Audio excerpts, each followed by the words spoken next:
तो आज की इस वीडियो क्लास में सभी बच्चों का बहुत बहुत स्वागत है। आज हम लोग दशमलव भिन्न अध्याय 3 गणित का पढ़ने और समझने वाले हैं। ठीक है कि तो किसी भी संख्या का बच्चों हमको पता है प्रसारित रूप कैसे लिखा जाता है। हम कक्षा 5 और कक्षा 6वीं से पढ़ते आ रहे हैं, जैसे इकाई, दहाई, सैकड़ा। अब देखिए यहाँ पे दशमलव संख्या में हम दशांश, शतांश और सहस्रांश के बारे में जानेंगे कि क्या है और कैसे हमें समझना है। तो मान लेते हैं पहले अगर हम कोई भी एक संख्या ले लेते हैं, ठीक है, अगर हम कोई भी एक संख्या ले लेते हैं, जैसे 256 कोई एक संख्या है, तो इसका प्रसारित रूप हम कैसे लिखते हैं? तो देखिए 6 इकाई है, 5 दहाई है, 2 सैकड़ा है। तो 2 गुना 100 प्लस 5 गुना 10 प्लस 6 गुना 1, यह इसका प्रसारित रूप हो गया। अब मान लीजिए हम कोई दशमलव संख्या लेते हैं, जैसे दशमलव संख्या कहिए, दशमलव भिन्न संख्या एक ही है, ठीक है, लगभग। तो 256 पहले इसको पढ़ते कैसे हैं? दशमलव के बाद वाली संख्या को बच्चों हमेशा अलग अलग पढ़ा जाता है, जैसे 256.457, ठीक है, अलग अलग 4 5 7। अब हमें इसका प्रसारित रूप लिखना है। सबसे पहले हम ये जानेंगे प्रसारित रूप लिखने के पहले यह जो 4 संख्या है बच्चों दशमलव के बाद, वह इकाई का 1/10वां हिस्सा होता है, ठीक है। 5 जो है संख्या, जो 6 इकाई है उसका 1/100वां हिस्सा होता है। और ये जो 7 संख्या है यह इकाई का 1/1000वां हिस्सा होता है। तो इसका प्रसारित रूप चलिए हम लोग लिखते हैं, 2 गुना 100 प्लस 5 गुना 10 प्लस 6 गुना 1, ये तो हमको समझ में आ गया, इकाई, दहाई, सैकड़ा, प्लस 4 दशमलव के बाद वाली जो पहली संख्या है वह इकाई का 1/10वां हिस्सा होता है, ठीक है। 5 जो है दशमलव के बाद की दूसरी वाली संख्या, वह इकाई का 1/100वां हिस्सा होता है। और ये जो 7 है दशमलव के बाद तीसरी वाली संख्या, वह इकाई का 1/1000वां हिस्सा होता है। और इसे ही हम दशांश, देखिए यहाँ पर 1/10 को हम दशांश कहते हैं, 1/100 को हम शतांश कहते हैं, और 1/1000 को हम सहस्रांश कहते हैं। देखिए, ठीक है, सहस्रांश कहते हैं, दशांश, शतांश, सहस्रांश। तो इस तरह से हम भिन्न दशमलव भिन्न का प्रसारित रूप लिखते हैं। अब हम एक बात जानेंगे कि दशमलव भिन्न की जो संख्या होती है वह कैसे हम देखेंगे, कौन सी संख्या बड़ी है कौन सी संख्या छोटी, इसको हम जानने का प्रयास करेंगे। मान लीजिए अगर हम कोई संख्या लेते हैं 3.5 और 4.6, तो देखिए यहाँ पर इकाई 4 है और यहाँ पर इकाई 3 है, ठीक है। तो 4 जिसकी इकाई बड़ी होती है वह संख्या दशमलव की बड़ी होती है, ठीक है। अब मान लीजिए 3.5 और यहाँ पे हम 3.4 लिखते हैं। तो देखिए 3.5 3.4, यहाँ पर इकाई बराबर है, लेकिन दशांश इसमें 5 है और दशांश इसमें 4 है। तो जिसका दशांश बड़ा होगा वह संख्या बड़ी होगी। तो 3.5 बड़ा है, 3.4 छोटा है। अब देखिए 3.5 और 3.5, यहाँ पे 4 ले लेते हैं और यहाँ पे 6 ले लेते हैं। अब हम देखेंगे यहाँ पे 3 है इकाई, यहाँ पे 3 है इकाई, दोनों बराबर है। दशांश जो है दशमलव के बाद वाली संख्या, यहाँ भी 5 है और यहाँ भी 5 है, दोनों बराबर है। लेकिन शतांश जो है यहाँ 6 है और यहाँ शतांश 4 है। तो यहाँ पे ये दोनों जो बराबर है, जिसका शतांश बड़ा होगा वह बड़ा होगा। अगर इसके पहले वाली संख्या अगर दोनों बराबर है तो।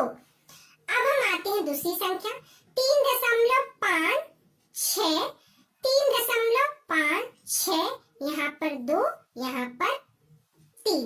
अब देखिए यहाँ इकाई 3, यहाँ इकाई 3, यहाँ दशांश 5, यहाँ दशांश 5, यहाँ शतांश 6, यहाँ शतांश 6।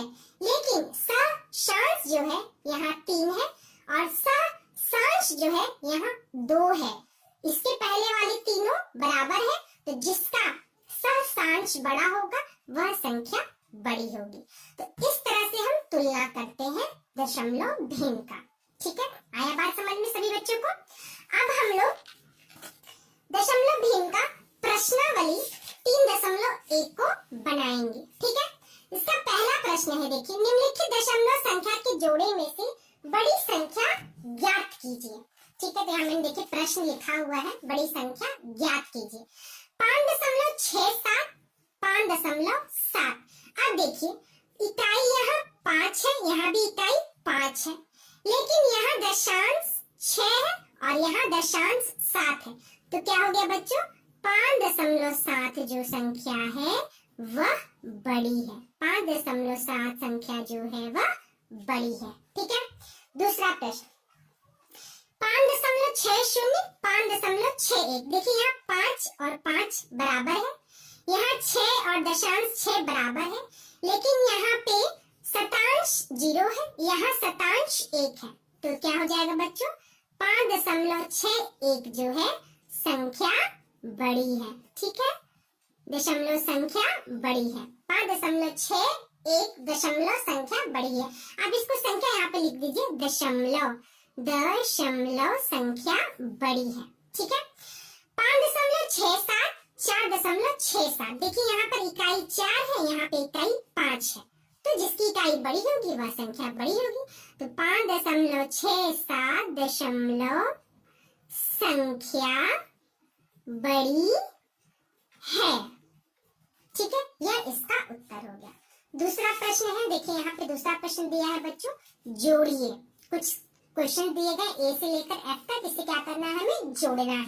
तो चलिए हम लोग इसको जोड़ते हैं। कैसे? देखिए संख्या को जोड़ा जाता है, इसमें हम सीखेंगे। 1.22 और 2.11। ठीक है, तो इसको हम लिखेंगे पहले।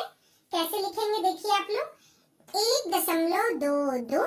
हमेशा जो संख्या जोड़ते हैं वह दशमलव, जो संख्या दोनों जोड़ते हैं दशमलव के नीचे दशमलव की ही संख्या को रखते हैं। 2.11, तो दशमलव 2.11, 213, 213 दशमलव का दशमलव 213, तो यह हो गया 3.33। क्या उत्तर आ गया? 3.33। ठीक है, अब है दूसरा प्रश्न, 1.23 यहाँ लिखिए, 1.23 और यहाँ हम लिखेंगे 0.12, 3 2 5, 2 1 3 और 1.35। तो यह उत्तर आ गया 1.35। ठीक है, अब है 2.13 में 0.87 जोड़ना है। 2.13 में 0.8722। हमेशा दशमलव के नीचे दशमलव ही रखेंगे। ठीक है, 7 और 3 10, 1 लगा हाथ में, 8 1 9, 1 10, 1 लगा, 10 का 0, 1 लगा हाथ में, दशमलव का दशमलव 2 1 3, तो 3.00 आया। 3.00 को हम सिर्फ 3 लिख सकते हैं। ठीक है, 3.00 को हम 3 लिख सकते हैं। चलिए नेक्स्ट है, आइए अब यहाँ पे हमें जोड़ना है 1.2 में 1.002, तो 1.002 जोड़ेंगे। 2 का 2, 0 का 0, 2 में 0 जोड़े 2, दशमलव का दशमलव 1 1, ये हो गया 2। ठीक है, 1 1 ये हो गया आपका 2, तो ये आपका हो गया 2.202 उत्तर आ गया। ठीक है, अब हमें जोड़ना है 1.02 में 1.02 में 2.099, तो 2.099। ठीक है, तो 9 9 और 2 11, 1 यहाँ लगा 1 और ये 2 1 3, 3.119। ठीक है, नेक्स्ट है एफ। आइए 2.37 में हमें जोड़ना है 3.76। ठीक है, तो 6 6 12, 1 7, 13 का 3, 1 लगा हाथ में, 7 और 3 10, 1 11, 1 लगा हाथ में, 11 का 1 यहाँ और 1, 3 और 2 5 1 6, 6.13। ठीक है, तो ये हो गया आपका दूसरा प्रश्न। तीसरा प्रश्न है बच्चों, देखिए घटाइए। यहाँ पे 1 2 3 प्रश्न दिए हैं, घटाना है, ठीक है। तो हम इसको चलिए घटाते हैं। क्या करते हैं बच्चों, इसको हम घटाते हैं, ठीक है। थोड़ा सा धुंधला हो गया है ये आपका। हाँ चलिए, 2.34 में से 1.23 को क्या करना है बच्चों, घटाना है। यहाँ पे आप इसको एडिशन लिख दीजिए। यहाँ पे हम एडिशन नहीं लिखे थे, यहाँ पे एडिशन का चिन्ह जरूर लगाइए। यहाँ पे एडिशन, यहाँ पे एडिशन, और इस तरह से एडिशन का चिन्ह जरूर लगाइए, ठीक है। तो 2.34 में से हमें 1.23 को घटाना है। तो क्या हो गया, 4 में से 3 गया 1, 3 में से 2 गया 1, और 2 में से 1 गया 1, 1.11, ठीक है। अब है आपका नेक्स्ट क्वेश्चन, 1.01 में से 0.1 को घटाना है, ठीक है। तो यहाँ पे हम शून्य को रख सकते हैं, 1 का 1, 10, यहाँ पे एक इधर से हम हार से लेंगे तो यह बन जाएगा 10, 10 में से 1 गया 9, और यहाँ बच गया आपका 0.91, ठीक है। अब इस सी वाला आइए, 1.02 में से आपको घटाना है 0.02। कितना घटाना है बच्चों, 0.02। तो 2 में से 2 गया आपका 0, 0, और 1 में से 0 गया 1, तो आपका आ गया 1.00। इसे हम सिर्फ 1 भी लिख सकते हैं, ठीक है। दशमलव के बाद वाली संख्या 0 है, वैसे 1 लिख सकते हैं। तो आपका ये तीसरा प्रश्न हो गया। चौथा प्रश्न क्या कर रहा है, देखिए बच्चों, 1.20, 2.01, 0.123, 0.21, 1.02 को बढ़ते क्रम में लिखिए। थोड़ा भी इसमें बच्चों कंफ्यूजन नहीं होना है, बहुत ही आसान है। इसको देखिए हम किस तरह से करेंगे। इसको करने के लिए सबसे पहले काम करेंगे, देखिए सबसे बड़ी इकाई कौन सी है, देखिए यहाँ पे 1.001, ठीक है। सबसे बड़ी इकाई 2 है, तो ये सबसे बड़ी संख्या है।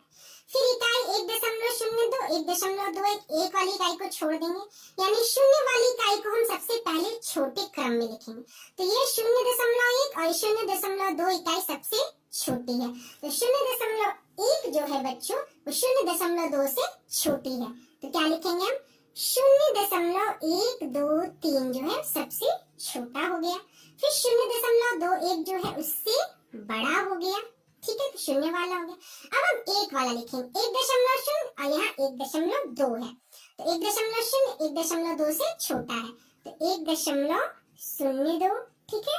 फिर 1.20 और सबसे बड़ा कौन सा है बच्चों, 2.01, यानी बढ़ते क्रम में लिखना था ना, तो सबसे छोटा, उससे बड़ा, उससे बड़ा, उससे बड़ा, और ये 2.01 सबसे बड़ा। अब आइए नेक्स्ट क्वेश्चन बच्चों है आपका, दशमलव का प्रयोग कर निम्नलिखित को रुपए में व्यक्त कीजिए, ठीक है। इसको हमें रुपए में लिखना है। 212 रुपए 10 पैसा, 5 रुपए 5 पैसा, 315 पैसा। तो पहला है 212 रुपए 10 पैसा, ठीक है। तो सबसे पहले हम क्या करेंगे बच्चों, इसको हमें रुपए में लिखना है, तो हमें पैसा को रुपया में बदलना होगा, ठीक है।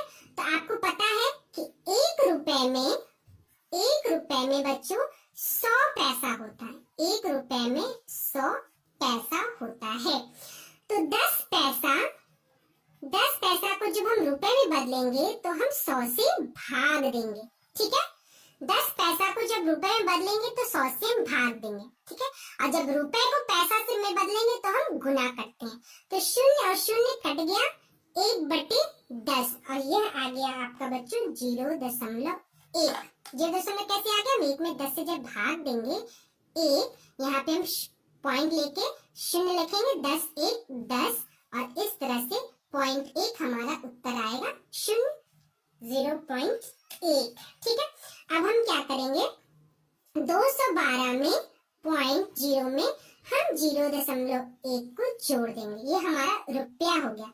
ये हमारा क्या हो गया बच्चों, रुपया हो गया, 0.1 रुपया। हम इसको 212 रुपए में जोड़ देंगे।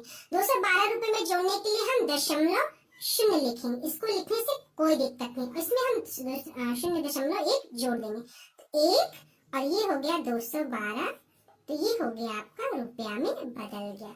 212.1 रुपया। ठीक है। बी है बच्चों आपका 5 रुपए 5 पैसा, 5 रुपए 5 पैसा। ठीक है, तो 5 रुपए 5 पैसा। ठीक है, तो पहले हम क्या करेंगे, 5 पैसा को रुपया में बदलेंगे। 5 पैसा को रुपया में बदलेंगे तो क्या करेंगे बच्चों, हम इसे 100 में भाग देंगे। 100 से हम क्या करेंगे बच्चों, भाग देंगे। तो 1 और यह 20, ये हो जाएगा 1/20। अब 1/20 में आप इसको भाग देंगे, 1 तो 0 लेंगे, 1 पॉइंट से 1 शून्य लेंगे, फिर एक 0 बैठा के एक और 0 लेंगे और 20 से 5 बार में यह 100 कट जाएगा। तो आपका कितना आ गया बच्चों, 0.05। तो ये आ गया आपका 0.05 रुपया। ठीक है, 5 पैसे को हमने रुपया में बदल दिया। अब हम इसको 5 रुपए में जोड़ देंगे। तो 5 रुपया में हम 0.05 को जोड़ देंगे। तो 505 5.05 रुपया। ये आ गया आपका उत्तर। क्या आ गया बच्चों आपका उत्तर, 5.05 रुपया। ठीक है, ये आ गया आपका उत्तर। तीसरा है ABC है आपका 315 पैसा। ठीक है, तो यहाँ हम लिखेंगे 315 पैसा को हमें क्या करना है बच्चों, रुपया में बदलना है। तो हम क्या करेंगे, 315 में हम 100 पैसा से भाग देंगे। ठीक है, 315 रुपए में 100 से भाग दिया। देखिए इसको हम किस तरह से लिख सकते हैं, और भी तरीका होता है लिखने का। 315 बटे ये 10 पे 2 संख्या है। ठीक है, 10 पे 2 है, इसे हम लिख सकते हैं 315 गुना 10⁻²। ठीक है, जब ये 10⁻² को हम ऊपर ले जाएंगे तो ये माइनस हो जाता है, और 2 माइनस है मतलब 3.15 रुपया। ठीक है, -2 है तो यह 1-2 संख्या के पहले शून्य दशमलव आ जाए। आप इसको भाग देकर भी देख सकते हैं, भाग भी कर सकते हैं। जैसे 315 बटे 100 में 315, हमें 315 में 100 से भाग देना है। तो 100 3 300, 5 1 कट गया, फिर हम पॉइंट दशमलव से शून्य लिए, 100 1 100 और यह शून्य और यह हो गया 5, फिर एक हम शून्य बैठा दिए और 100 बचे 500। ठीक है, तो 3.15। तो ये आ गया आपका 315 में जब हम 100 से भाग देंगे तो उत्तर आ जाएगा 3.15 रुपया। ठीक है, 3.15 रुपया। तो ये आपका यहाँ तक 5 प्रश्न तक यहाँ पे आपका पूरा होता है। नेक्स्ट वीडियो क्लास में हम लोग आगे का 6 प्रश्न नंबर 6 से लेके प्रश्न नंबर 10 तक बनाएंगे। ठीक है, तो आज के लिए बस इतना। आज नेक्स्ट वीडियो क्लास में हम जरूर इसका प्रश्न नंबर 6 से शुरू करेंगे।